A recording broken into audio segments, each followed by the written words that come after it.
One. Hey now, it's Brace for Impact, and I'm your host, Mike Gilbert, and I'm joined as always by JD, by God Oliva. How you doing, JD? Well, I was pretty miserable up till the show started. I got home. I got home. It's show started at 7. I got home at 7:08 because it's just this car stuff, man. I don't want to talk about it. Show was fun. Let's just leave it at that. Yeah, man.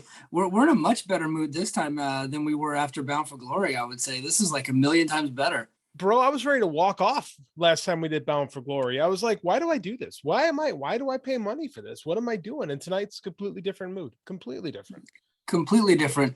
I had some troubles myself. I don't know if the audience could hear right now. I'm having some audio issues. It's because my internet crapped out at the house. I actually had to shut my Wi-Fi off and then bring it up on my iPad using my 5G, my LTE. And watch the pay-per-view that way. So I didn't even get to watch it on my TV, but I watched it on my iPad just fine. And it was an incredible show. And I'm doing the show right now through the iPad, so I don't have my mic set up and the computer and everything. So thanks for everybody for being flexible there. Thanks, JD, to be to man the ship tonight and cover my butt on these issues that we're having. Hey, it's a government internet, man. It's a military-based housing. It's what you get sometimes. It's crazy all the money we spend on defense budgets, and we can't get you guys decent Wi-Fi. yeah, and I actually spend money on the Wi-Fi too, but the best they can get is absolute crap. And that's what we're dealing with tonight. Oh, lovely. We're good. We'll make it work. So tonight's going to be a unique show because what I wanted to do is me and JD usually run down these shows, but I wanted to bring in some of the Patreon listeners, man. The Patreon, they support the network. They support the show. It's the reason why we're able to continue to do this show. And it's the reason why, we've been so successful doing it. So I wanted to bring them in. This is going to be kind of like your drive time, late night, or not drive time, but a late night call-in show. Like I used to listen to live audio wrestling all the time. And on Sunday nights after the WWE pay-per-views, I would call into those shows and listen in. And then there was also a guy on the cable radio network named The Shadow Man. I would listen to him on Friday nights, and I would actually call into his show and talk wrestling. So we're going to do that using the available technology that we have just through Zoom here. We're going to post a link in our Brace for Impact chat, and we're going to get some of our favorite people in the whole world to come and chime in on the pay-per-view. Man, I used to listen to live audio wrestling on the real audio player. Like these kids today, they don't know what it was like for streaming audio back in the day. No, man, no. And I think we're also going to get, Jason Hagholm reached out to us. He says he wants in on this deal. So we're going to bring him on tonight. He's waiting to come in. He's in the waiting room, just chomping at the bit, waiting to give us his Impact takes. All right, man. So let's go ahead and kick it off first. What I want to do right now is I want to just talk about some of the news. Tons of news dropped, so much so that I never even got my article posted before Hard to Kill because news was just dropping so fast. I kept having to edit it. And I had a lot of pre-Hard to Kill stuff, and it didn't get posted until like Justin messaged me during Hard to Kill. I was like, dude, we have to wait till after Hard to Kill because so much news is happening. You have to redo this article. So I'm gonna have a mega article come out tomorrow with all the news that's been happening with Impact Wrestling. The biggest news is that Mickie James is going to be at the Royal Rumble next week. That is big, but what I think is even bigger and what's more important to Impact is that Pat McAfee on SmackDown acknowledged her as the Impact Knockouts champion. And then on their Twitter, on WWE's Twitter, they acknowledged her as the Knockouts world champion. That is a big deal. This is a cross promotion between the two companies. I think that it's very cool, man. I like to use the phrase acknowledge. It's very on brand. We're acknowledging it. Would have been nice if they mentioned the pro. Did they mention the pay-per-view or just Mickie coming in? They did not promote the pay-per-view. You get what you get. It's okay. Baby steps. Baby steps. If we had known this before our show, I would have changed my pick for who wins the damn main event. But whatever, it's fun. It's good. I think it's good for Impact. I don't trust WWE because I've seen how they book champions from other companies in the past. So if you're expecting her to make a triumphant run or be in the final four, you could be setting yourself up for disappointment. I saw people shadow booking Roman Reigns versus Moose. Don't do that to yourself. You're just going to be miserable. I was doing that just to see if I can get people to bite. I don't actually I think I said it's like, maybe it was US. Maybe it was US. I'm doing that. I saw that somewhere. I quote tweeted there. It was like, okay, now put Moose in the men's Royal Rumble now is what I said. So I did see someone say, oh, you posted the Reddit thing where someone's like, oh, this is brilliant maneuvering by Nick Khan to tank AEW. Like, what are you people doing to yourselves? This is ridiculous. I know, man. It's so funny. Like what really happened is that WWE released so many of their female talent. Fired all their women. They don't have enough to fill up a Royal Rumble. So now they're like, oh shit. And so like, Vince is like, well, bring in Mickie James. And they were like, well, she works for Impact. And he goes, Impact is still a show? That's still on? Right, give her some money. Yeah, give her some money. Who's running that shit show over there? Oh, it's Scott D'Amore. Oh, that guy who used to job on Superstars in 1993. He'll go for it. And then that's probably, and Bruce Pritchard and Scott D'Amore, I assume, are friends. Like they've known each other a long time. Yeah. So I'm sure it wasn't a very difficult deal to make. It was probably like they reached out to Mickie and Mickie said, yes, I'll do it. And they go, well, you should get Impact's permission first. And then Impact or Mickie probably just called Scott and said, hey, this is what I'm doing. And Scott's like, okay. Yeah. I mean, and because Mickey's a free agent, she is not contracted. That's according to Sean Ross Sapp. Okay. Yeah, but and so she could do this if she wants. So they're just being nice because she's the champion. And say, can you please mention our title on your show? Yeah, I think it's cool all around, man. Oh it's cool. Yeah, I dig it, and I know some of the unsexed people on Twitter, the involuntary celibate folks are already out there saying like, oh, what does Impact get out of this? Already starting that conversation. Oh, Lord, here we go again. Not Larry, by the way. He was joking. He was actually making fun of the situation. But there's already people like, oh my God, what does Impact even get out of this? Who even watches their show? It's like, come on, guys. My favorite is the people going, well, this is more important than when Kenny Omega came in. I'm like, whoa. They mentioned the show for a split second and put out a tweet. Like this, the earlier thing led to some increased revenue, like buys and ratings. Let's let this play out before we start crowning champions and stuff like that. Yeah. So. But aside from that, the other big news, and I think long term might even be more important to Impact, and that is Tom Hanafan, the former Tom Phillips from WWE, replaced Matt Striker. And I gotta say, it was a breath of fresh air. He did a fantastic job on commentary tonight. I thought he was tremendous, brother. Yeah, and you know what? We didn't bring him up in our show this week when we were talking about like who could possibly replace Stryker. We were kind of pinpointed on Rick Abani, who showed up tonight and was great during the Gresham match. So we kind of had dialed in on him. I think we even brought up Mauro Ranallo on the Brace for Impact Twitter. I did have a poll and I mentioned Tom Phillips, and I think just because I had seen him tweet a few minutes prior to that about Penn State football because he does a Penn State podcast. So I was like, oh yeah, that's right. He's still out there. I'll just throw his name on there, not thinking he would actually be the guy.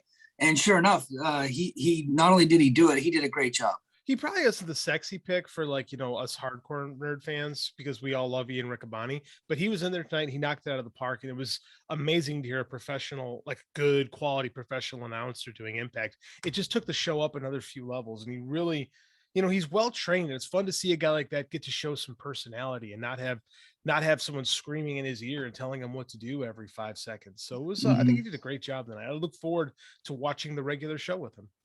Yeah. So, I think they removed one of the barriers to people watching the show, which has been Matt Striker for a long time. And previous to him, it was Josh Matthews.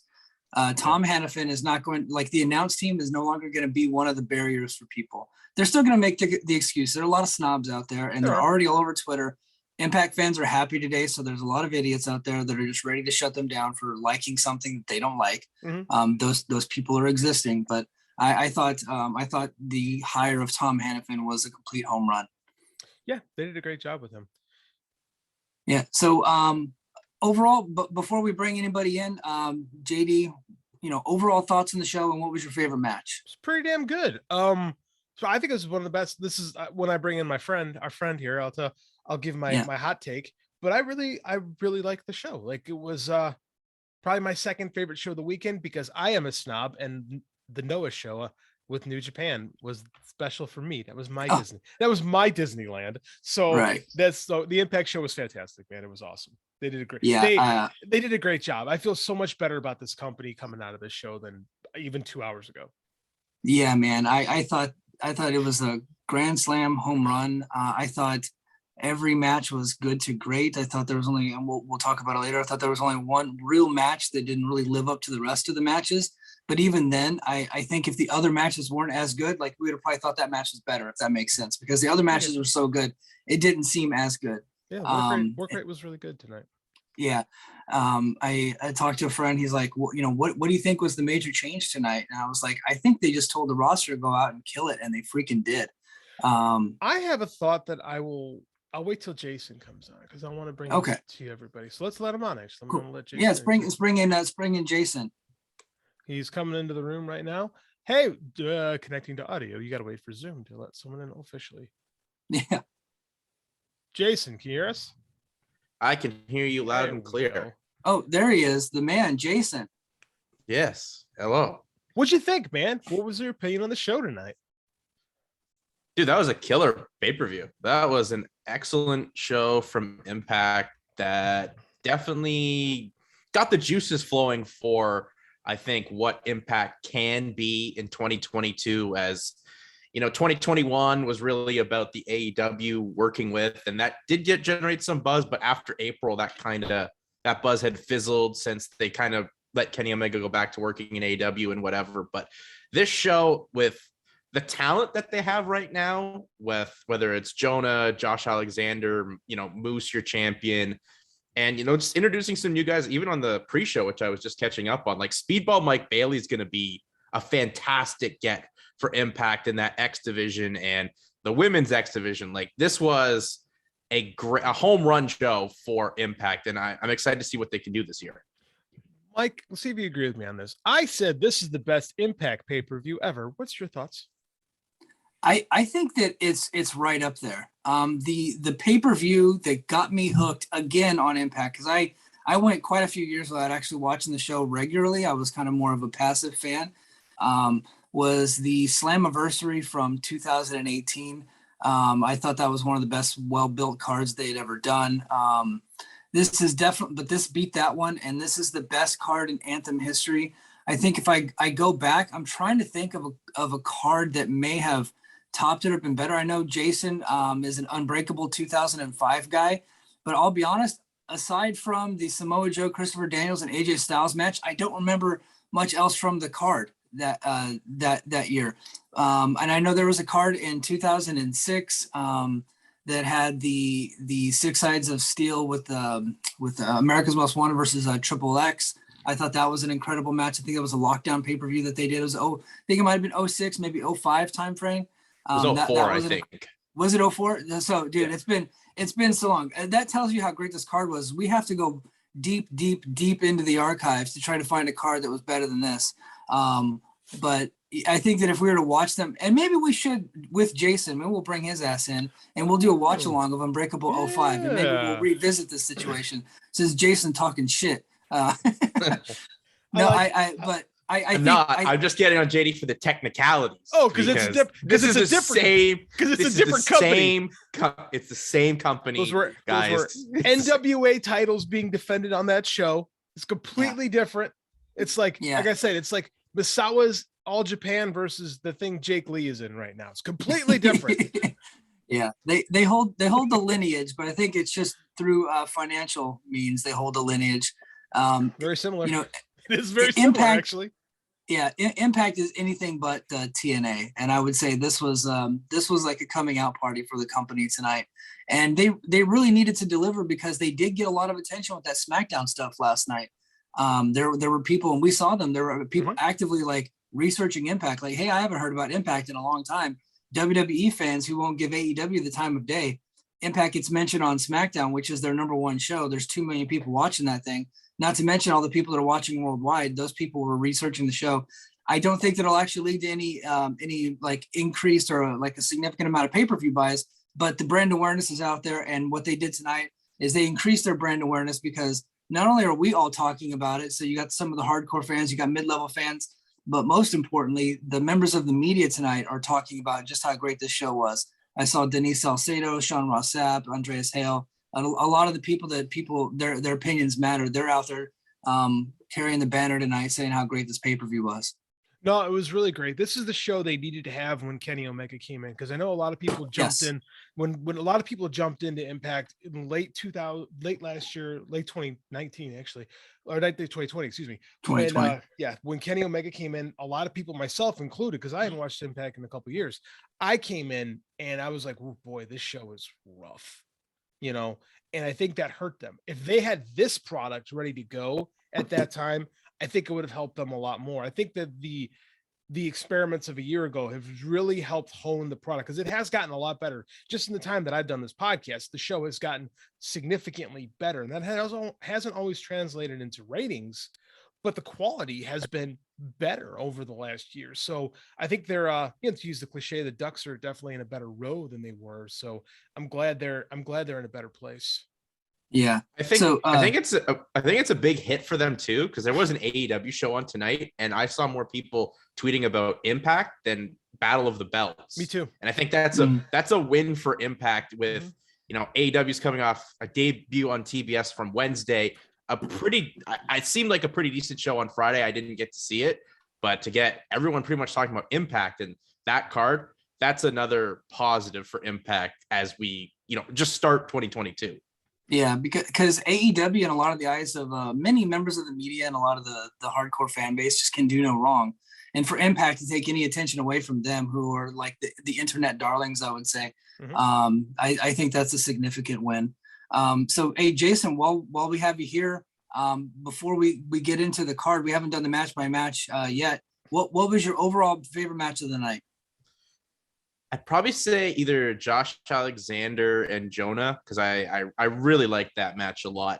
I came home late just as the show had started, so I did miss the women's X division, though I heard that was really good. But for like a strong style match with Jonah and Josh Alexander, and I thought the feud was actually a pretty good little buildup for it. I thought they really knocked it out of the park, and Alexander got to showcase some high flying. Jonah continues to showcase his high flying, but that power bomb spot with Josh Alexander and Jonah was like one of the most impressive feats of strength I've seen in quite a while on a wrestling show.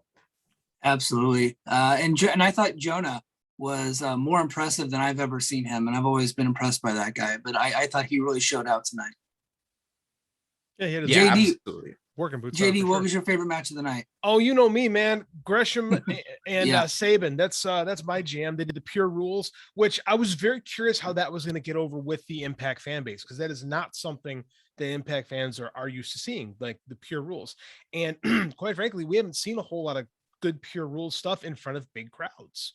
Right. There's only been a handful of Ring of Honor shows that got a crowd. So the fact that again, I was worried about, I don't want to worry about this, but I talked about it on our show, that they're bringing in Gresham essentially cold, right? He had no TV time coming into this match. Saban really didn't even do much to push it. Like it was definitely it feels like this Ring of Honor thing was thrown together at the last minute, which is fine. Yeah.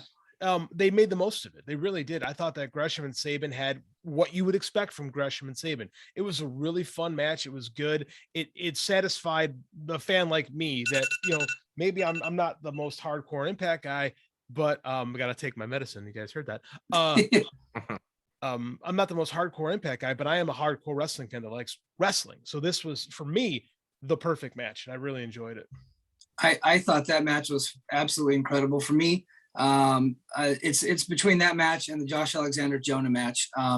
And I really did. I was worried about the Gresham match going in because the Impact fans don't really know much about him, at least, or so I thought. The crew there in Dallas, the fans in Dallas, they represented tonight, and they were doing Ring of Honor chants.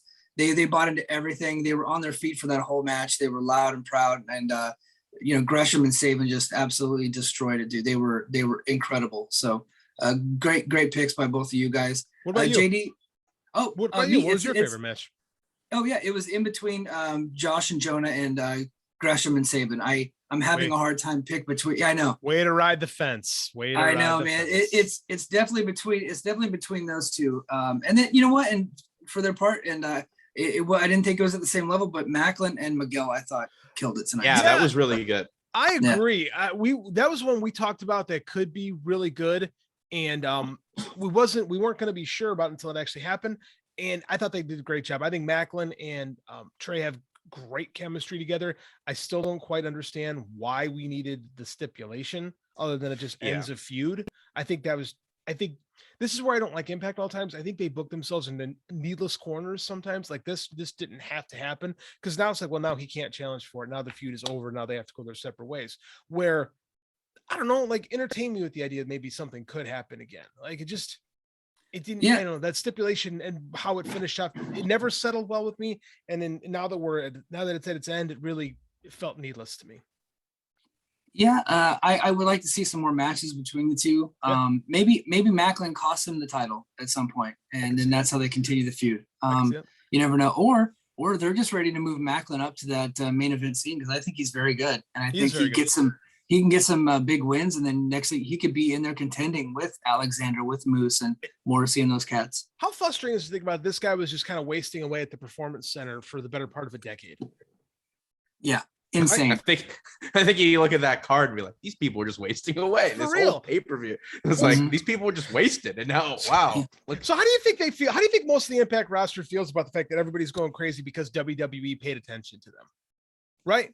Like, I think a lot of these people got to be like, have a fuck you attitude, like, because they fired. Like, I was thinking about this during the show. A decent chunk of this roster, including now people that are commentators and working behind the scenes, like, were fired by WWE. Like, that's gotta, I don't know. Like it's interesting to me that there's so many Impact fans, especially, that are like, oh my God, we have the WWE rub. Now they love us. They love us. It's so surreal to me that we found this. Like I said in our group chat, I'm like, yes, we had people who've hated the WWE for years are now thanking them openly. It's strange, man. It's real strange. It's very strange, but it's highly entertaining. I love it. Oh, it's the best. Don't get me wrong. It's the best. It reminds me of there's some idiot football fans out there, and there's one guy on Twitter specifically that's a big 49er fan, me, that is I hated Richard Sherman, the cornerback for the Seattle Seahawks, for so many years. But once he came to San Francisco, I was like, this guy's actually pretty good. He seems like a great guy. I love this guy. It's a very similar situation. Dennis Rodman. I grew up in Chicago with the Bulls. We hated that guy when he was a Piston, and then all of a sudden he came here. It's like, this guy's the man. So yeah, I get it. Marks, completely sports marks, completely. Whatever. Absolutely. All right.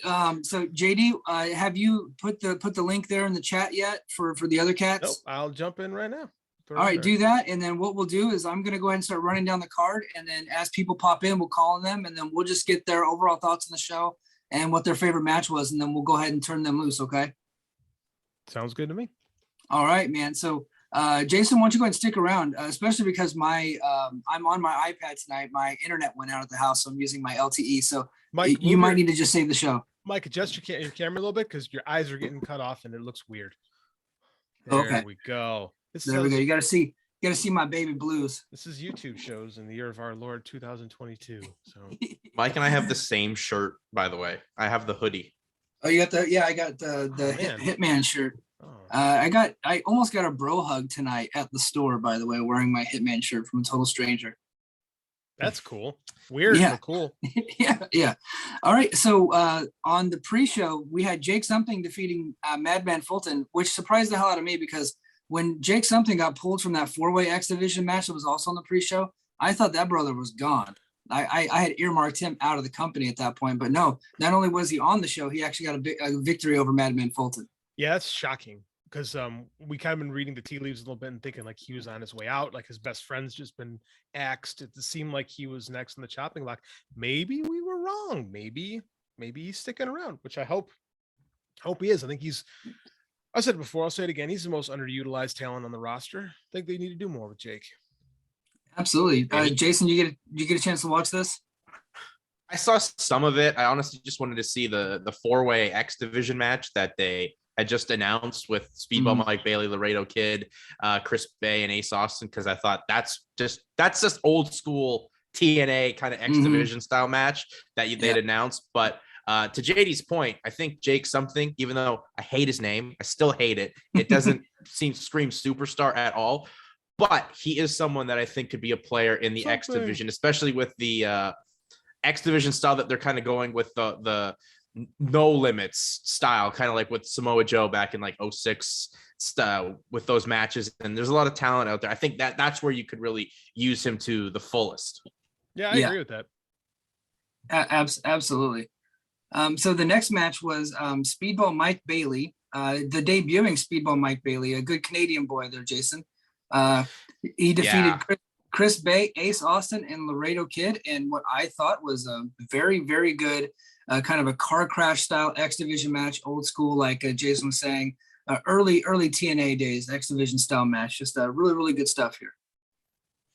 Yeah, I mean, Speedball Mike Bailey's gonna be like a real big player in that X Division. Like, what I'm very happy for him. Obviously, he couldn't come to America. He was banned by the U.S. government from coming in from Canada. I've seen this guy at many indies in my time back when we could go to shows in this great country of ours. Not damned to this pandemic. But he's gonna be excellent. I saw him wrestle the Blade back in London, Ontario in 2019. It was one of the best indie matches I've seen.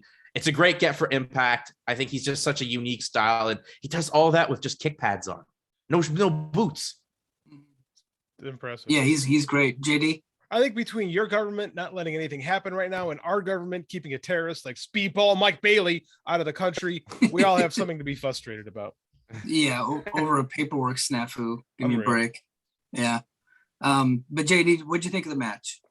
Didn't see it. Didn't get home till 5 minutes into the Ultimate X match. As I told you, I was driving home from Wisconsin. Right. Yeah. You had a rough day, brother.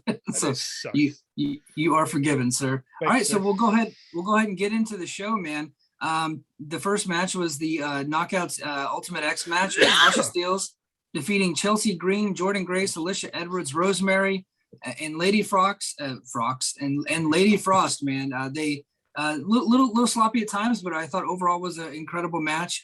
They really delivered, and my pick once that makes me very happy. Tasha Steelz got the W there. I was fearful there for a second. I almost thought Chelsea was going to win that shit, but thankfully it was Tasha that got the victory. I like the finish a lot. I liked them. Yeah. I liked them grappling over the X, and I thought that looked good because again, I had no idea how they're going to pull it off. It was a little sloppy in spots. I find this a lot. I find that a lot of wrestlers have grandiose ideas and have a harder time executing them, and it doesn't always work. But you know, I mean, if I can forgive the Lucha Brothers, I certainly can forgive these 6 women who worked their asses off. Your girl, Lady Frost, had an unbelievable moonsault off the top of that giant scaffold structure thingy that looked unbelievable. I don't know why she did it in terms of kayfabe, because she took herself out of the match after that point, but it looked really cool, so I'll allow it. Awesome. Jason? Yeah, I didn't get to see this as I just got the pay-per-view and came home like as the Macklin Trey Mcgill match was being announced. I literally got the pay-per-view during that horror movie commercial that was sponsoring this event, and I was like, what the hell did I buy? I was so confused for like 2 minutes. Yeah. Did you think it was like, wow, Decay, that stuff has really gotten pretty good, huh? They're really filming it well. Yeah. The budget's gotten way higher. They hired the production values have gone through the roof with Anthem. Yes. Yeah. Are you guys, so sidebar, is anybody interested in that movie? Because I'll be honest, I think I am. No. And I love horror movies and stuff like that. Like, I don't know, man. I have this, I don't know, maybe it's just my contrarian nature. The minute a wrestling show tells me I need to watch this movie, I'm done. I'm never going to watch it. Like, it's just, this is not, oh, Suda wants to come into the room. Bring Suda. Okay. Suda's coming in. We'll give him a second to get Suda's connecting audio. Suda is in the room now. Suda. Hey, what's up, guys? Hey, what's up, brother? Well, welcome back to the show. Everybody, Suda called in right after Bound for Glory. He was in the audience that night, gave us a live report, man. So thank you for joining us. Welcome back to the show. Question, we'll get you in and out of here. What were your overall thoughts on the show, and what was your favorite match? I thought that the show was pretty awesome. I'd probably give it a 10 out of 10. And if you're somebody that follows me on Twitter, then I'd probably be one of those guys that's labeled as an Impact homer. But I really did think that this show was really good from top to bottom. And unfortunately, I did miss some action because I got some sick folks in the house, so I kind of had to tend to them in between matches, and then I go into matches, so I got to go back and watch a few things. But it was really good, and actually, I think that my two favorite matches probably equally were probably the Ring of Honor World Championship match between Jonathan Gresham and Chris Saban, and then the X Division match with Trey Mcgill and Macklin. Man, when Macklin first came to Impact, like I really didn't care about him because I didn't know a whole lot about him, but Impact did a really good job of building him up, and I think he's a real badass. So those are probably my favorite two matches. Yeah, that's awesome. We were just talking about how great that Macklin and Trey Mcgill match was. It kind of is flying under the radar because he had these more spectacular matches, but I think that match is right up there just as good as the rest of them, man. I really thought they showed out, and I thought this was a coming out party for Macklin. A friend of the show, Macklin, my buddy, Steve Macklin, a Brace for Impact guest. So I was really excited to see how well he did tonight. I really liked his jacket. I like the back of it. So I'm hoping they're going to start making those Macklin bag 'em and tag 'em t-shirts. And I'm going to get one of those if they start cranking those out. Yeah, man. Well, that shirt's going to be on fucking eBay within the night. Like Ross Foreman will have that posted on eBay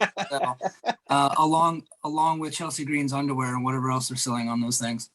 They're going to pick some of those tags out of Mickey James's back, and you're going to be able to buy some of those on eBay too. Yeah. Well, awesome, man. Hey, we're glad that you enjoyed the show. Hey, do you guys got any questions for Suda before we let him go? What show did you prefer? You know, you were a big fan of Bound, definitely more than I was, of Bound for Glory. Which show did you prefer, this one or that one? Well, I actually was thinking about you guys after the show was over because you guys called me right after BFG. And at that time, I think it's a different experience when you're there watching it live, and then when you're watching it from home, because I think for BFG, I still at least had some excitement of being there in the front row and being able to see some of the talent there. But this one, had a better view and, a little bit more, I guess, honed in experience of watching it. But for sure, it was Hard to Kill. Hard to Kill was 5 times better than Bound for Glory. Awesome, man. Well, thanks for joining us. I know you got some sick folks at the house. Prayers to the family, man. I hope everybody gets better, and enjoy the rest of your night. All right. Thanks, Mike. Thanks, JD. Thanks, Love Suda. the show, man. Thanks for coming for on. bringing me back on. Have a good night. Good night, man. You too. Okay, we got another guy joining us, Mike. Cool. Who do we got now? Junior the Viking King Simpson. The Villain King, sir. Villain Also King. known Villain as King. Lucha. I don't have my Lucha. context in, so I apologize. That's Lucha Doncic. That's that's our Lucha. brother. Okay, hey, what's up, man? Thanks He's for coming in. got- What's up, fellas? He's got different names for different platforms. Old Lucha over I there. can't keep him straight. Everywhere. It's Eddie Edwards' homeboy, Lucha, actually, and that's Kurt Angle's long lost son. Kurt still doesn't know this yet, but that's his son. Oh no, I told him at WrestleCade. He told me he was proud of me. did he Actually, call? He didn't hold call on. security. No, of course not. Awesome, man. Hey, well, thanks for joining us, Lucha. Hey, what? Got just 2 questions for you. We might actually have a third. What did you think of the overall show? What was your feeling on the show? I'm glad the Knockouts tag title match got pulled from it. Otherwise, every match hit to me. Mm-hmm. Even the main event, even though it was a little wonky ending, but every match hit. So the show was fucking fire. Long story short. That's a good point. I think that if the Knockouts tag match happens, the work rate quality of this show severely drops. And again, it's fine. That's why they're on the show. They're the comedy thing, but it really helped the show that they weren't on there, to be quite frank. It was. That was like a blessing in disguise. Yeah, man. What was COVID? Your sorry, go ahead. Let's say thank you, COVID. Yeah, it's a joke. It's a joke. It's a joke. It's a joke. COVID jokes can get you pulled off YouTube. I think they're very serious. I'll edit that. My bad. Oh, yeah. Hey, We're gonna get Lucha, flagged for false COVID information. I know, man. Hey, Lucha, what was your favorite match of the night? Yes. What?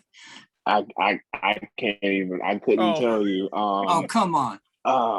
Give us one to hit the hardest. I called you a fence sitter, Mike. Come on, man. Yeah, I know. Come on, Lucha. Trey Trey Macklin was like awesome There you from go. start to finish. From the entrances, like both of them had like little special entrances. I love Macklin's like Punisher style shit. I love Trey doing the Spider-Man multiverse shit with probably Desmond Wentz for all we know. And then the action itself was just ridiculous. So I'd probably put my money on that. That was a great. That's match. cool, man. Yeah, that was a great match. Hey, I got a question. What did you think? Because we haven't even talked about this yet. We've been on the show for like 10 minutes already. This hasn't even come up. What did you think of the ROH invasion angle? Oh yeah,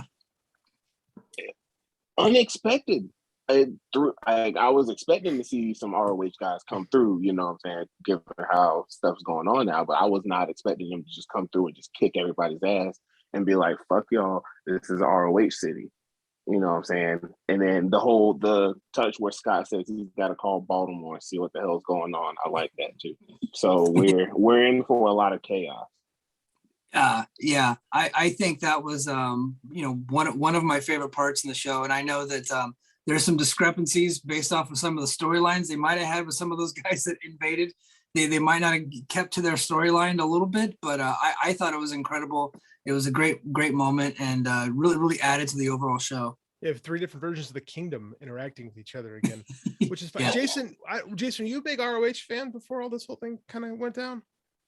Of course, I love Ring of Honor. Ring of Honor was like one of my favorite promotions. I mean, it was tough to watch and be in attendance at Ring of Honor in like 2019 when crowds you could see were just dipping. And then the pandemic, I thought they had a great product, but those shows were really affected by no crowd and no atmosphere in there. And then obviously when the news broke towards the end of last year, it was like, wow, this is really sad of what Ring of Honor I'd known as pretty much is now done for, but at least they're getting some sort of buzz still out there. And I will give them credit for that with this show. And then I know Gresham's defending the title at GCW in a couple weeks too. So they have something to keep the ball rolling.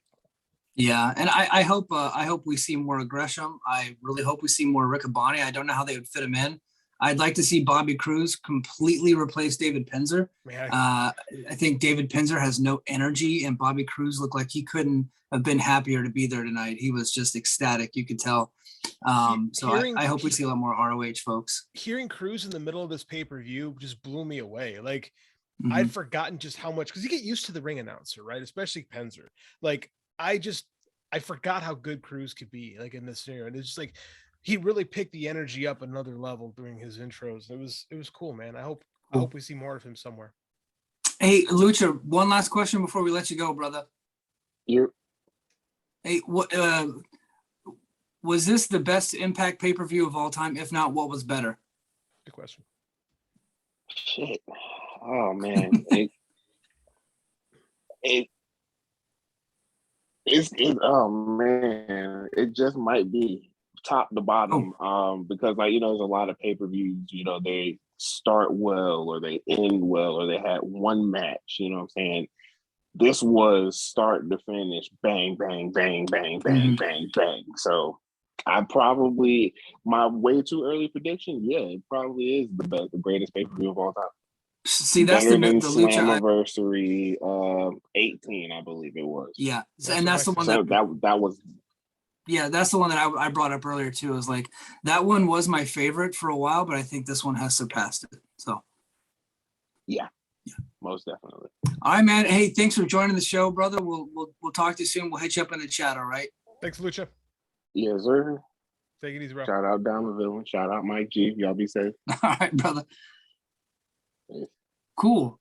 Lucha Doncic, he showed up tonight, man. Lucha's one of my favorite people in our little Brace for Impact chat that we got going on. He's great. So, Mike, what do you think? Because you see you at a 7. We were talking about the show. You gave 7 out of 8 on matches. What didn't land for you? Well, I'm gonna get to that once we get to that match. We're all over the place at this point. Our format's I know. Our format's out the window. So format's out the window. I just want to, because we always go seg by seg. So I'm going to try to get to just do match by match real quick, and then we'll give overall thoughts. Guy, you got to keep it. You got to keep it in the order. That's it. Sorry, man. All right. So now we go to X Division champion Trey Mcgill defeating Steve Macklin in another incredible match. What did you guys think of this match?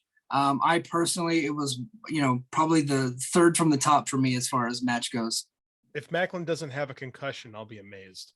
Yes. He hit hard on that Meteora to the outside. That was insane. And then his melon wreck right against the dang guard. But it was a freaking fantastic match. I've been Steve Cutler is okay in WWE, whatever, NXT guy, just a dude. I've been blown away by Steve Macklin's performances here. I like his promos. I like his ring work. I like his intensity. He brings something completely different to the show, and I'm a big fan. Yeah, Jason. It's just the raw aggression he brings to these X Division matches is just something that I think the X Division's needed, because the X Division's kind of been, oh, what high spot can I do? And that's fun and exciting for a little bit, but you don't want to have chocolate cake every day. You want something different as a dessert. And I think Steve Macklin does bring that, like the spot where he, does that little stampede, like shoulder spear into the corner, but it was Mcgill up on the ropes instead of normally the buckle, I thought was really good.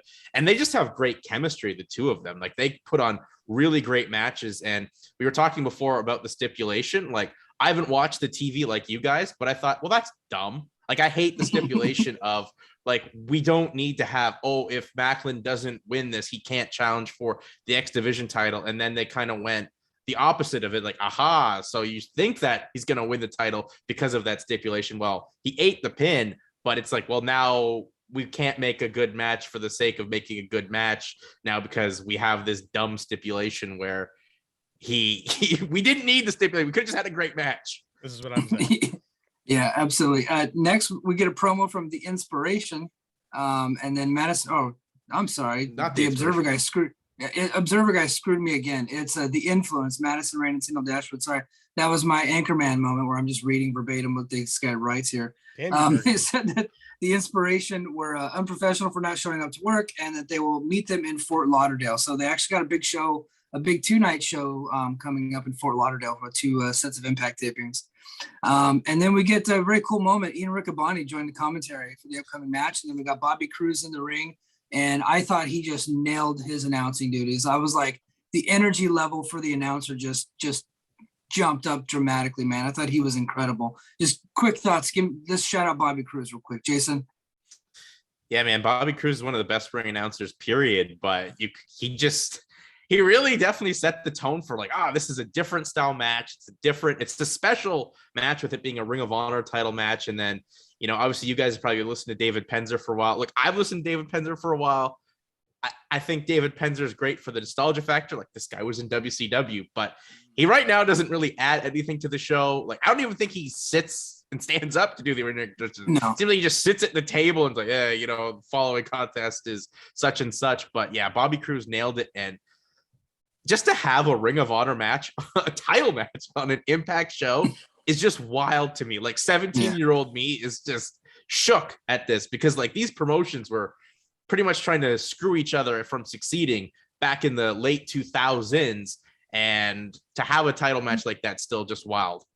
Dude, the Jeff Jarrett led Impact put a cease and desist on Ring of Honor because they were going to use the Hardy Boys, and they waited till right before their pay-per-view was about to go on the air, and DirecTV actually pulled the pay-per-view from their system. So Ring of Honor got royally screwed. That they absolutely tried to sabotage Ring of Honor at one point in time. So it is really crazy to see not only these two companies working together, but how Scott D'Amore and his crew have been able to rebuild a lot of the broken relationships that we've seen in the past, and Ring of Honor being one of those broken relationships. Well, it even goes back further than that. You're talking about the Rob Feinstein stuff from the mid 2000s. Like these companies have this weird, and they got Riccaboni talked about it, the weird parallel trajectory they've had. 2002, both launched, and they both had kind of crisscross at various times and shared talent and used a lot of the same talent, but they're very, very different companies over the years. So, I mean, to have this was bittersweet because now I don't think we're going to get the same Ring of Honor we've always had, and we still don't know what Ring of Honor is going to be, but it's cool that we had this, man. And we also have someone else joining us. Oh, cool. Bring them on. Nunzo is in the show. Nunzo, my guy. Hey guys, how's it going? Good, man. How what's you up? doing? What's up, brother? Hey, not many people know this, but Nunzo actually joined me in LA for that New Japan show, man. We actually got to hang out one time. Yeah, it was a pretty good show. We need to do more of that going forward. I feel like once they have a couple of shows down the road in Southern California, I think we should pull up there more often. Absolutely, man. So, hey, Nonzo, we'll keep you on for a couple minutes. Overall thoughts on Hard to Kill, man. What did you think of the show? It was a really good show. I actually posted a tweet not too long ago. I was like, between Hard to Kill tonight and Slammiversary 2018, I'm still trying to wrap my head around which pay-per-view was better. I still feel like Impact has not been able to bring out a pay-per-view that could top Slammiversary, but Hard to Kill tonight was really close. Was really close to that. Close to topping Slammiversary 2018. It was a really good event from top to bottom. Not one bad match was on that paper. Hell, the pre-show was pretty good as well. Yeah, absolutely, man. Crazy. Yeah. Hard to Kill was the one show that I really wanted Bound for Glory to be, but they really killed it tonight. They absolutely did, man. So what was your favorite match on the show? It has to be Josh Alexander versus Jonah. Gresham and Saban was a close second, but I'm gonna go with Josh Alexander versus Jonah. Man, we've been getting that a lot tonight. I think that was Jason's favorite match of the night too, and it's one of my favorite matches of the night as well, man. Hey, Jason, you got any questions for Nonzo? No, I mean, what'd you also think of the fact of, like, I thought this show also, what added to it was a show with fans, which they've had, but it was out of Nashville. They were in another venue, and it was, it was a fresh experience for Impact. I guess, did that add to your experience and enjoyment of the show? Not really. I actually had some concerns regarding the venue because that was the same venue that hosted Hard to Kill 2020. And just the overall setup of the venue back in 2020 was actually much better than what I saw tonight. I actually posted something on our little group where I made a comment that Impact would probably need to put some covers on their guardrails moving forward because at the Hard to Kill that they had the last time they were in Dallas, they did have some covers on their guardrail. It was a pretty nice setup. It was probably one of the best setups I've seen from Impact during the Anthem era. So tonight wasn't really up to par per se, but it really didn't take anything from the event tonight. If anything, the event kind of just blew everything out of the water completely. It made everything completely it made the environment completely non-existent. Well, that's awesome, man. We're glad that you really enjoyed the show, and we thank you for coming on. All right. No problem. Thanks, guys. Thanks, Nonzo. Yep. Have a great weekend. You too. It's interesting. Like, that seems to be the thread that keeps coming through is this show versus Slammiversary 2018. So I think we're going to hear that. If anyone else pops on, I think we'll hear that again. I saw a lot of people talking up the production value, and this is kind of my thing. I thought it looked better. Like, it's like, oh, lights, we can see. Like, amazing. I didn't think the camera work was very good early on, like especially in the women's X division match. I thought there were some angles with things that weren't so great. I think we missed a couple shots here and there.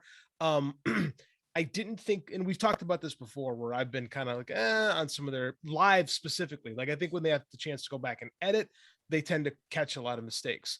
But I thought some of the technical direction lacked at times. Like, I think that could have been better. But as far as like graphics packages go, and as far as sound quality, because we could hear the crowd, which we can't always do very often, I thought the lighting was a lot better. I thought that overall the production took a step up. I think the camera work needs to follow suit.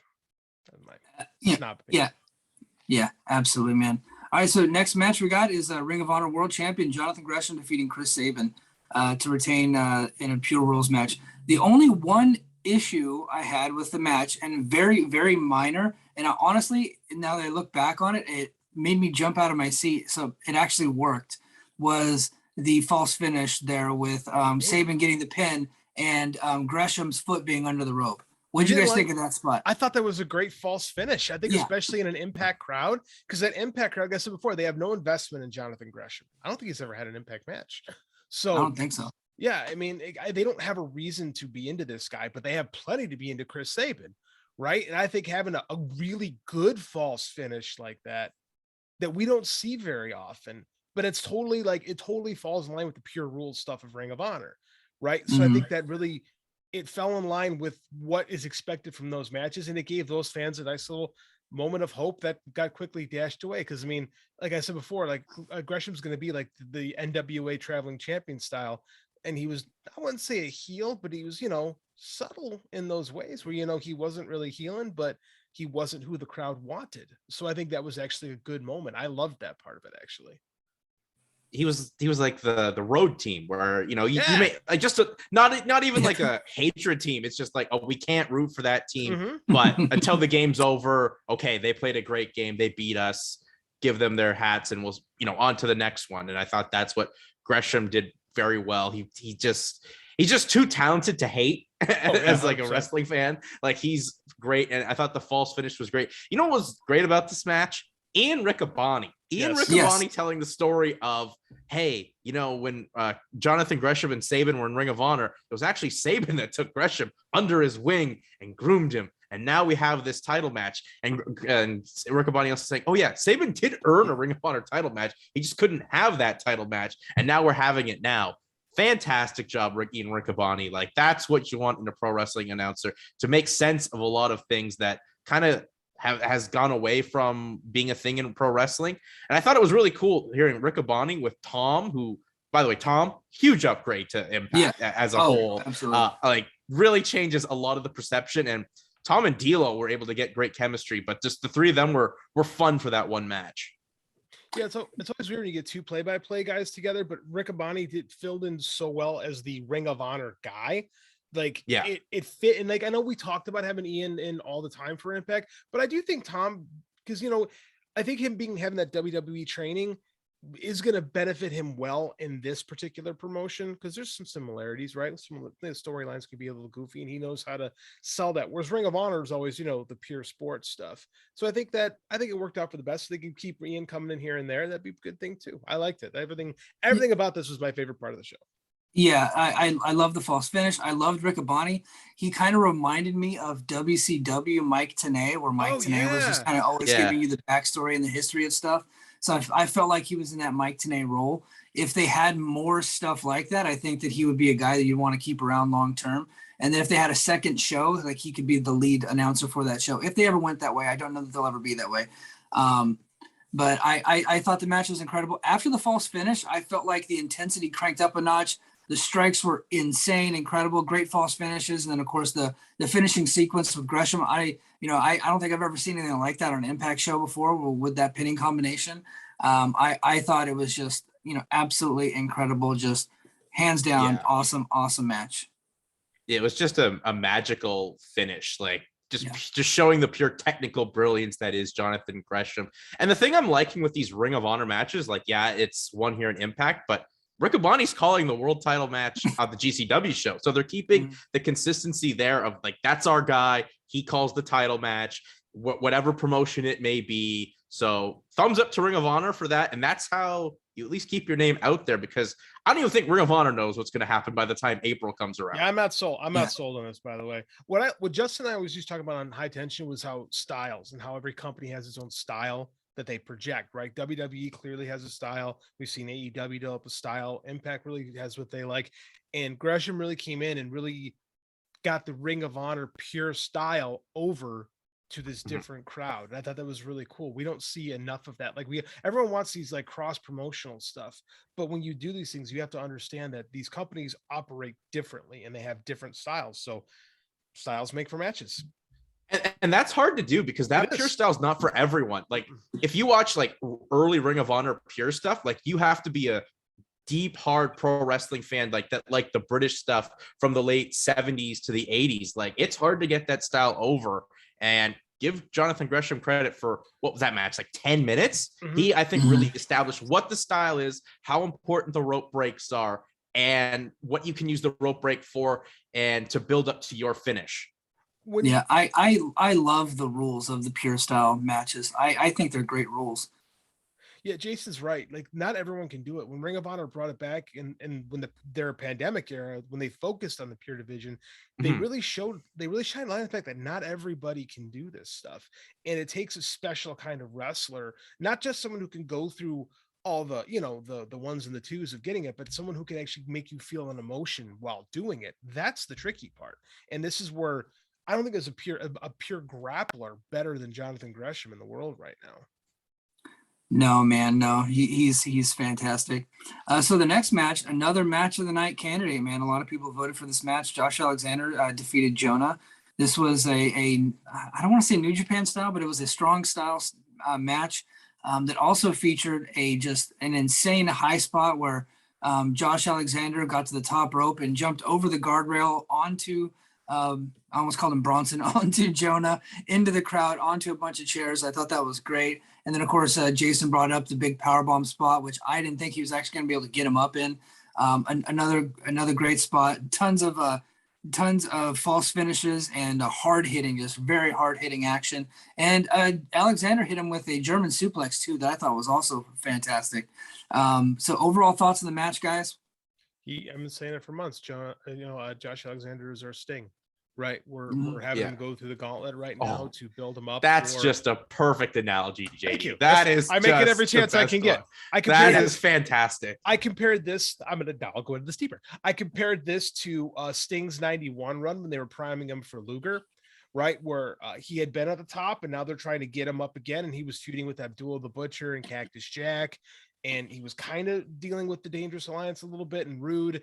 And now we're seeing very similar stuff with Alexander. He went through Minoru Suzuki, and now we have Jonah. We've gotten they're throwing all these guys at him. I still think Scott's behind it, but seems to be where we're going. And this is a feud ender, right? Like, this is over. I don't know what happens to Jonah tomorrow, but if he's in and he's out and he goes somewhere else, I'm perfectly fine with it. And Mike and I agree with you. I think this was very much a New Japan, even for two guys who really don't have deep histories in New Japan. They have both had a cup of coffees there, but it was really that type of fighting spirit match that I think they really exhibited right here. Is really good stuff.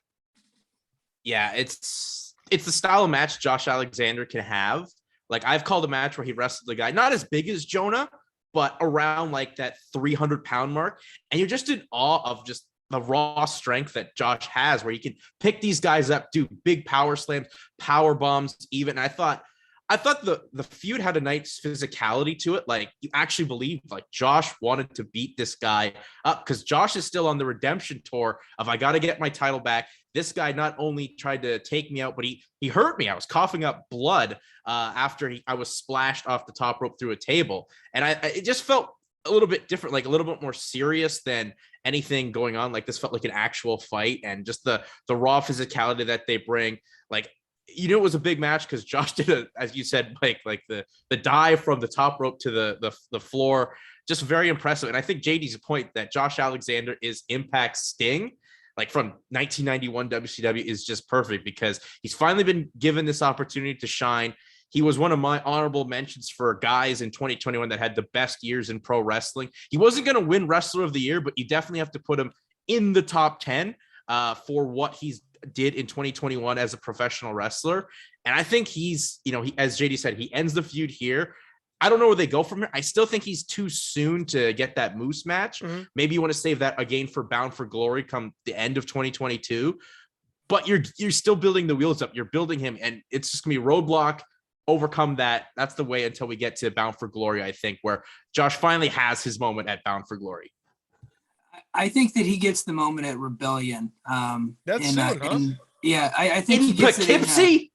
In Poughkeepsie, in the Mid-Hudson Civic Center, which will probably be the largest crowd for an Impact show in a long time, because they can actually get over 2,000 seats there. A lot of the places that they go to, they're only 1,000, 1,500, sometimes even less. So I think that Rebellion is going to be where Alexander gets that. I think, though, that tomorrow during the Impact tapings, either another monster or another heel is going to debut and start a feud with Alexander to keep his attention away from Moose. Do you know who it will not be? The Gorillas of Destiny.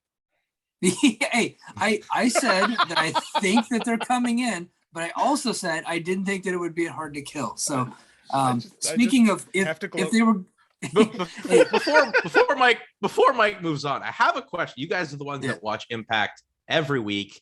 I chime in from here and there, but seeing an Impact tour schedule, that got me excited. Like if I'm an Impact fan, this was the most exciting thing. It's like, wow, they're actually gonna travel, gonna have events and their events are usually reasonably priced and they're coming out.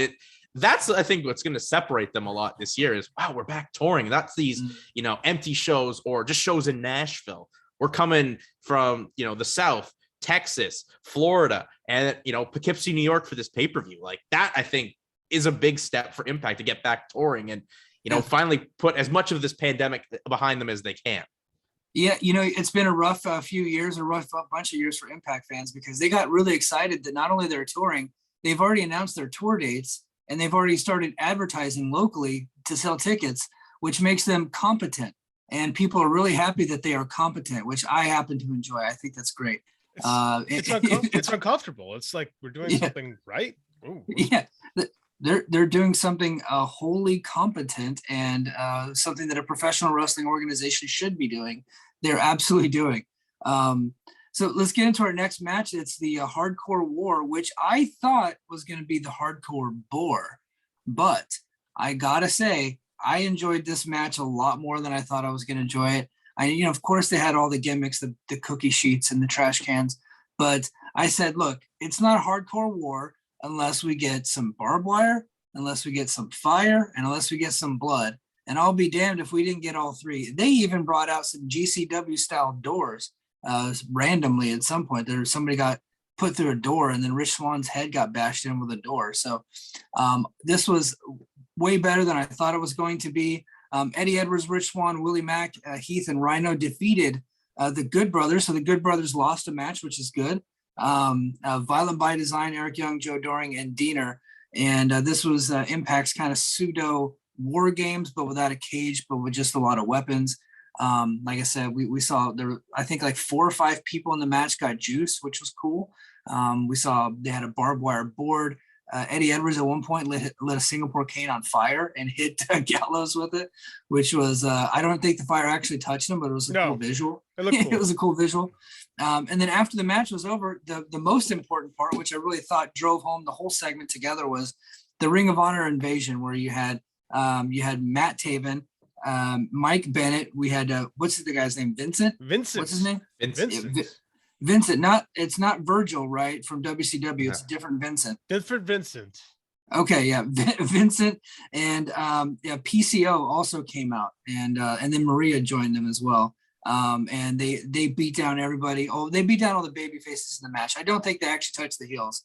At one point, PCO did a senton on the ring apron to Rich Swann's head. So that was pretty gnarly, man. Overall thoughts on that match, and then of course the closing segment. The match is what it is. I've lamented before, like I'm tired of seeing cookie sheets and all that stuff. It was fun for what it was. It was hard. Like I said, war games without a cage. It was fine. Better than I thought it was going to be. I'll give you that. The closing segment made it for me. Like it absolutely did. I thought when we had OGK, because you and I have been pro OGK, right? Yeah, the whole time. All day. We said you bring in Bennett only if he brings Taven with him. And he, in fact, did more than that. He actually brought his own partner, too. He brought in Vinny Marcellia, the current Vincent, who actually, if you were watching Ring of Honor, had a really fun gimmick. Like, he was kind of a Bray Wyatt without the magic, right? He was just crazy. And it was fun. They hate each other. Him and Matt Taven tried to murder each other multiple times on television last year. They're cool now, I guess. It's like, whatever.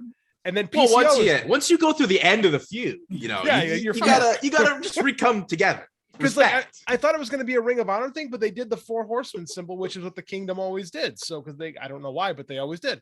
So and then PCO is there now. So yeah. Is this a Ring of Honor invasion, or is this a Kingdom invasion who also has PCO with them now? I don't know. I think it's honestly, I think it should be a Kingdom invasion because you don't want these guys associated with Jonathan Gresham, right? Because if you have Ring of Honor being the NWO and then you have Jonathan Gresham doing his thing, I think it's kind of, you get the streams crossed. But what do I know? Yeah. I think Jason? the best answer for what's going on is we don't know. We have to wait and see how this plays out. I think that's what you want to see. But seeing all this Ring of Honor talent in a Impact ring, once again, that this was unadvertised, I thought was effing exciting. Like, it was once again like, wow, it's the Ring of Honor. They're invading. They're doing these things. Like, PCO was a guy who worked a couple indies when he was really getting going again.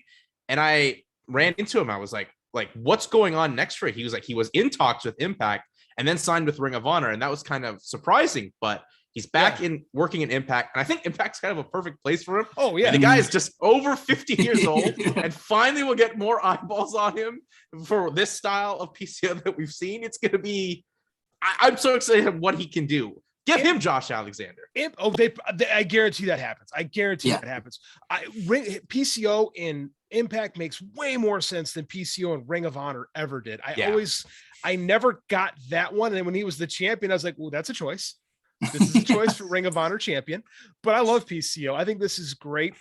This actually is the most, honestly, this is the most intriguing thing to me in the company because I don't know where it's going.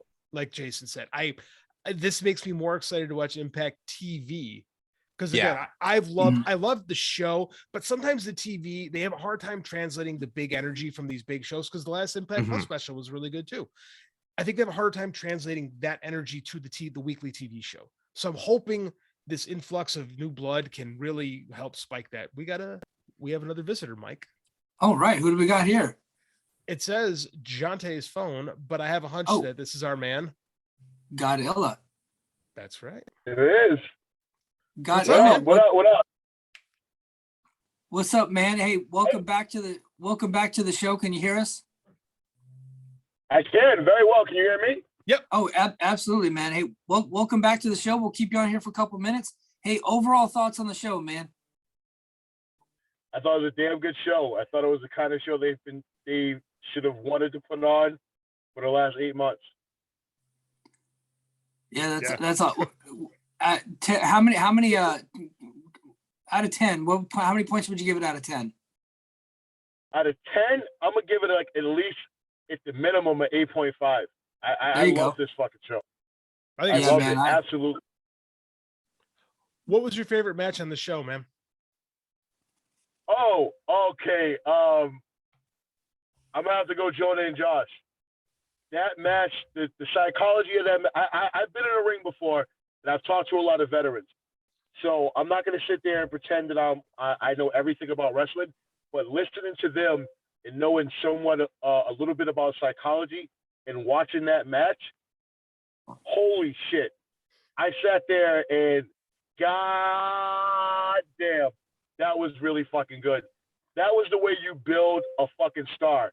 JD, you constantly say, if Josh is going to be the guy, let him be the guy. This is how you build him to be the fucking guy. I agree. What a match. I agree. I've been saying it. We were talking about it before he came on. I said, this is still Sting. We're trying to make Josh our Sting. And this was another step in it. He slayed a dragon tonight. This is what you do. This is how you build your next big baby face. I love it. Everyone's saying this, by the way. Like, everybody is on board with this being the match of the night, except me.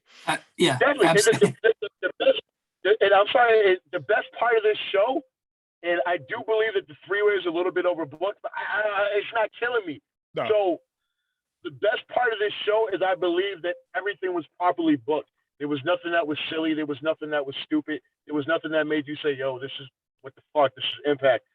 This was exactly what you wanted the show to be. You watched it, and JD, I was with you, man. Even though I was with you and Mike when Mike was like, "Man, I expect this to be a good show," and JD was like, "Oh, it is Impact." You know me, man. I'm always like cautious. I'm always like, let's wait and see. You know, I've never go crazy, but I mean, they won me tonight, man. They won me over big time. So, kudos. Nothing but good things to say. But you're not wrong. And tonight they put on a hell of a fucking show, man. That was a great show.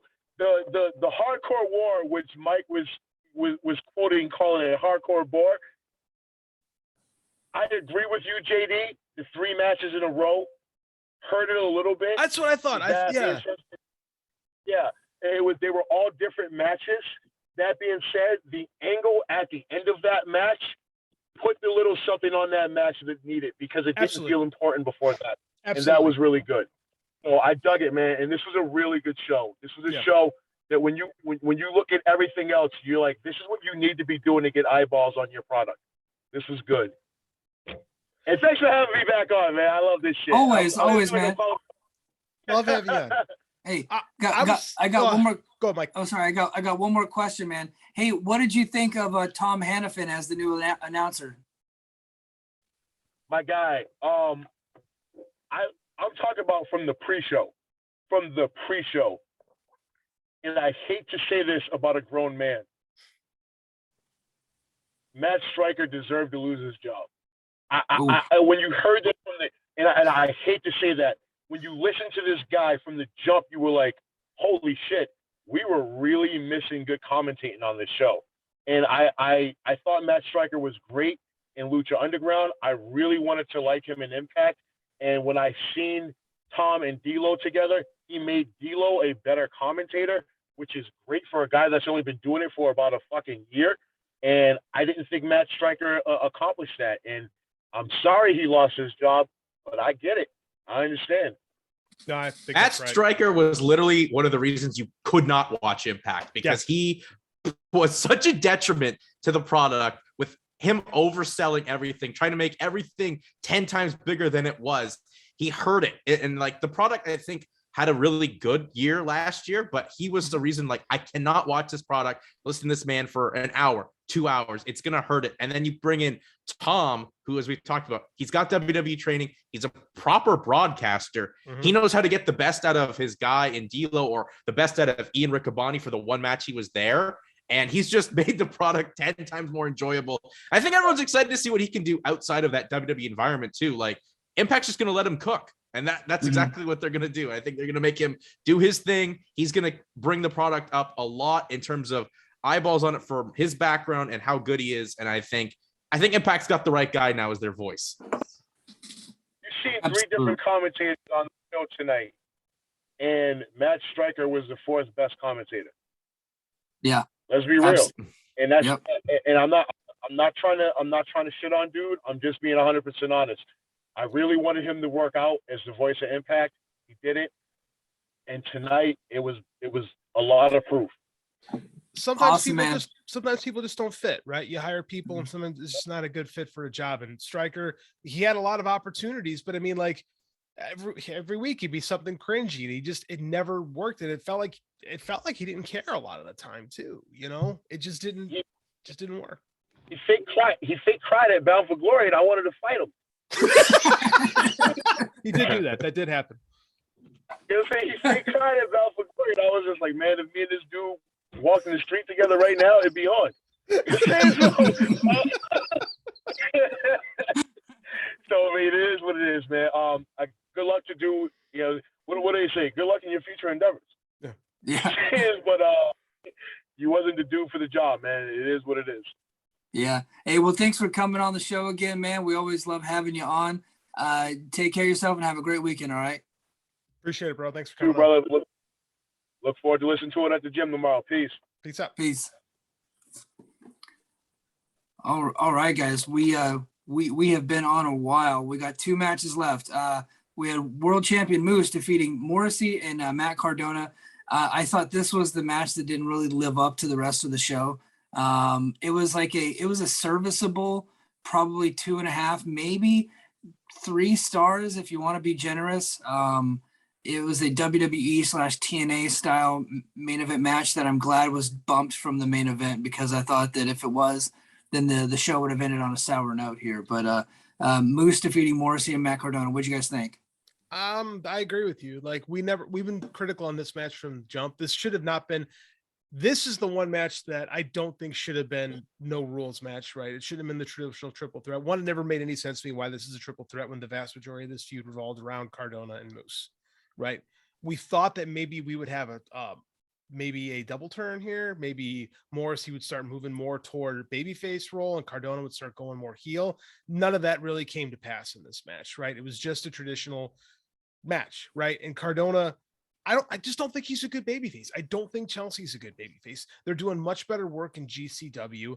Like, it's not fitting to me, right? It doesn't work, but it wasn't a bad match by any stretch of the imagination. It was overbooked as shit, but like the last match was overbooked and the final match was overbooked. So this one shouldn't have been overbooked in my opinion, but it wasn't bad. You know, I wasn't like offended or upset at the end of it, but at the same time, it wasn't good, but I didn't expect it to be because the buildup was not great. So yeah, the thing that I think hurt this match is we just came off like that Ring of Honor invasion and how they had to quickly turn from oh my god, was that supposed to happen to the Ring of Honor or the Impact World Title match, and go to this video package where it's kind of contrived and part of the story and whatever. And I think that kind of hurt it a little bit.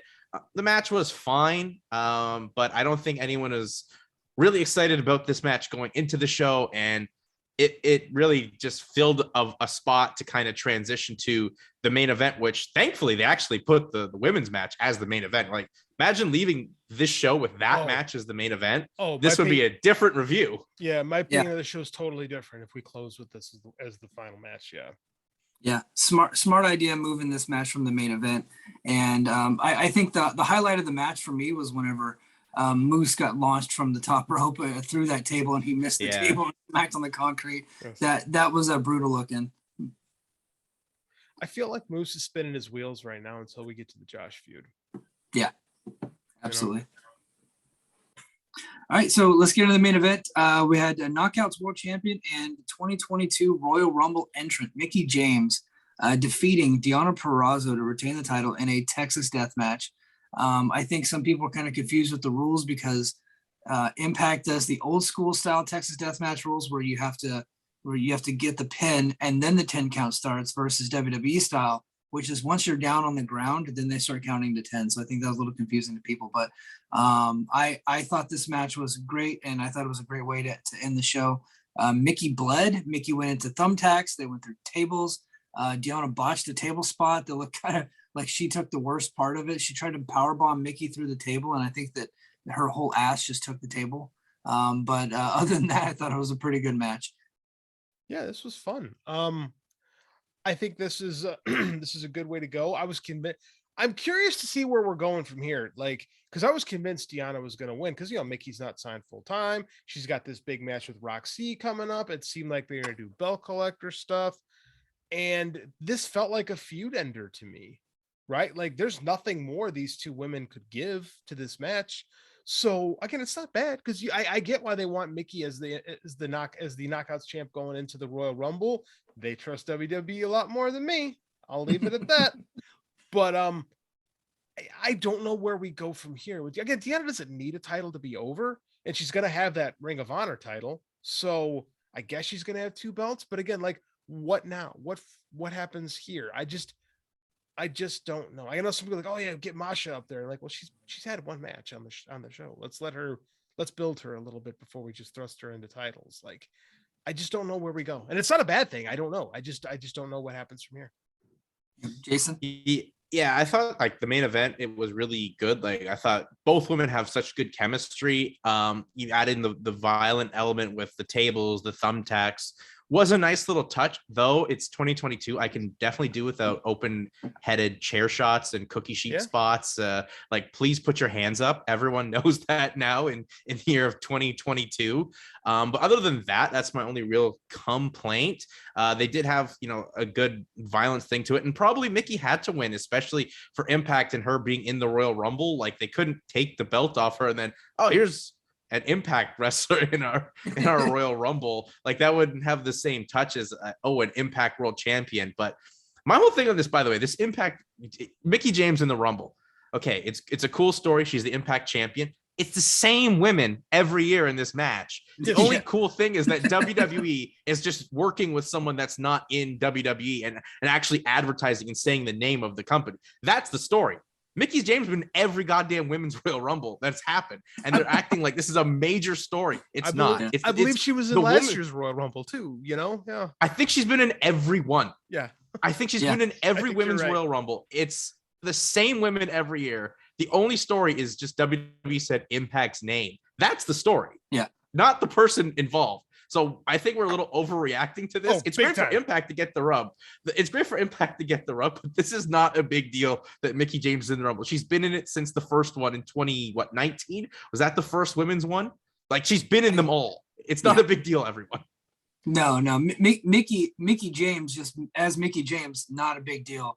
But the big deal is that Pat McAfee's talking about Impact on SmackDown in front of over 2 million viewers. That's the big deal. And plus, if you launch that worldwide, you're getting a lot more brand awareness for Impact, and that's what they need. They need a lot more brand awareness. And I thought that they had some brand awareness going into Hard to Kill tonight, and I thought they capitalized on that, which is what they didn't do when they had Kenny Omega. They were not able to capitalize on the new brand awareness there, all the new eyeballs that came over with it. Will that translate into pay-per-view buys tonight? Probably not.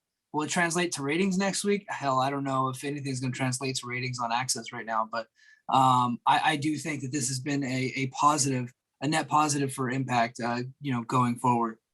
Yeah, I don't know how you can call anything but a net positive for them. Like, they've had experience this before. Like, they did get a lot of eyeballs when Kenny came in and didn't take advantage of it. So they kind of know what not to do a little bit. I think the product's a little more serious now. I think the product's a lot better. So I think they need to take advantage of it. But at the same time, I don't think this goes any further. Like, I see people go, oh, there's a partnership now. It's like, is there?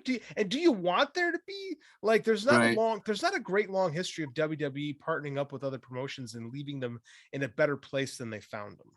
Ask Gabe Sapolsky.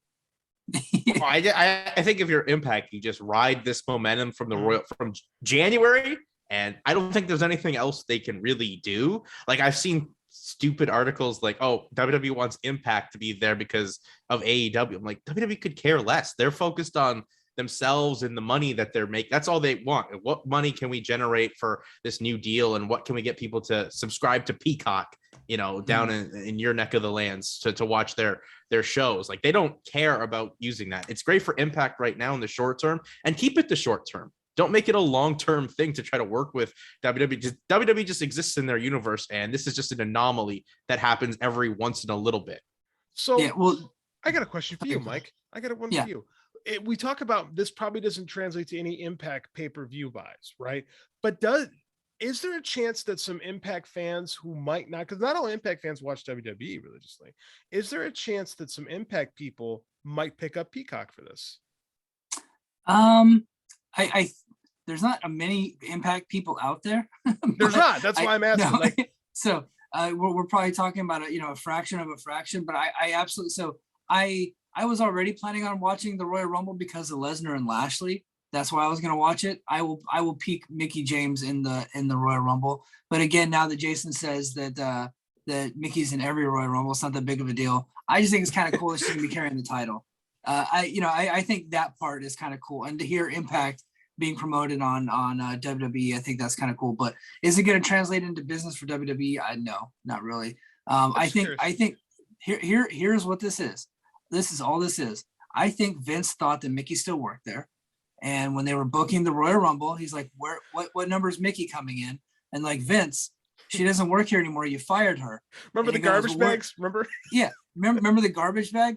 And he's like, well, can she still come in? And they're like, we'll make the phone call, and then brought her in. I think that's what this is all about. I think and then right. Impact is capitulating. So here's a question too.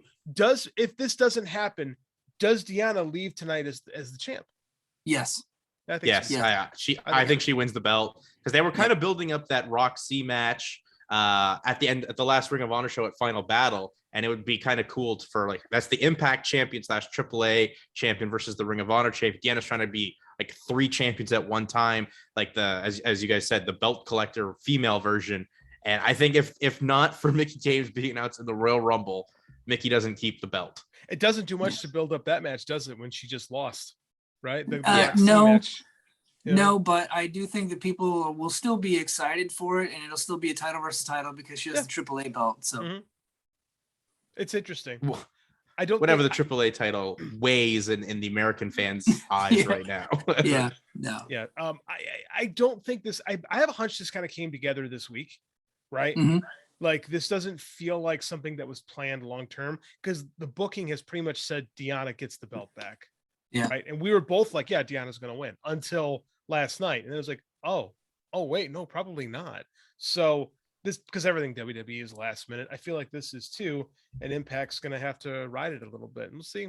I'm curious. I'll tell you what, I'm more apt to watch the Royal Rumble this year just to see how this plays out. Yeah, it's definitely going to be interesting. Well, guys, we just did another marathon show. I think we should go ahead and call it a night. Jason, thank you for being on the show, man. We haven't had you on since Slammiversary. Why don't you go ahead and plug your Twitter account and plug your YouTube page? You're still doing your YouTube show, right? Yeah, I actually just did an interview with Jasmine Jazz Devicious, who's making her UFC debut on January 22nd, UFC 270. So she won a contract for Contender Series. I'll have that interview up on my YouTube channel, which is at J Hagholm. If you just Google that right now, you'll find it there. And of course, my Twitter is at J Hagholm1, where you can see me and JD debate about Impact history from 2005 on of does this show fall in the realm of TNA or Important not? stuff like that. Yes. Yeah. And then JD, graphic novel is out, man. Why don't you go ahead and give a plug for that? Yeah, hit up Deluge, available exclusively on Amazon right now. $3.99. Book about an undercover FBI agent trapped in Hurricane Katrina, and there's some road cops out to get him. So it's actually picked up some business because of our show. So I appreciate that, Mike. That's awesome, man. And we'll make sure to put that information in the show notes. We need to. This show is sponsored by Deluge, by the way. This show is sponsored by me. Yes, we had some technical difficulties and we forgot to say that in the beginning, but the show is sponsored by Deluge, the graphic novel written by JD by God Oliva. Well, hey, everybody, that's going to do it for us for this Hard to Kill post show. It's going to be on Patreon. I think we're going to get it on the YouTube and Spotify eventually. And until next week, Impact, mahalo.